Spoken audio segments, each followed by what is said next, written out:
পটলের আজকে একটা নিরামিষ রেসিপি আপনাদের সাথে শেয়ার করব।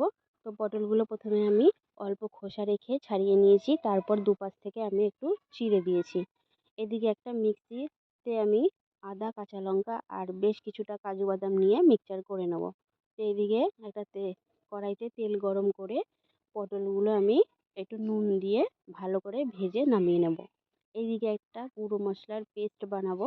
তার জন্য নিয়ে নিয়েছি জিরে গুঁড়ো, ধনের গুঁড়ো, লঙ্কার গুঁড়ো, হলুদ গুঁড়ো, একটু জল দিয়ে ভালো করে পেস্ট তৈরি করে আমি সাইডে রেখে দেবো। এদিকে আমি ওই কড়াইতেই ওই তেলেই আমি গোটা গরম মশলা ফোড়ন দিয়ে মশলার পেস্টটা দিয়ে দেবো। তো এইদিকে মশলার পেস্টটা কষতে থাকুক, এদিকে আমি একটা বলে বেশ কিছুটা দই নিয়ে ভালো করে ফেটিয়ে রেখে দেবো।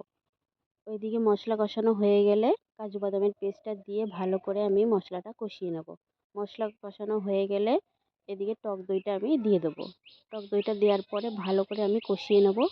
কষিয়ে নেওয়ার পরে একটু চিনি দিয়ে দেবো। চিনি দেওয়ার পরে ভালো করে নেড়ে চেড়ে আমি পটলগুলো দিয়ে মশলার সাথে ভালো করে পটলগুলো মিশিয়ে নেব। তো মিশিয়ে নেওয়া হয়ে গেছে। এবার আমি বাটি ধোয়া জল দিয়ে দেবো। বাটি ধোয়া জল দেওয়ার পরে ভালো করে ফুটিয়ে নিয়ে নামানোর আগে একটু গরম মশলা দিয়ে একটু একটি পাত্রে আমি নামিয়ে নেব। তৈরি হয়ে গেছে দই পটল।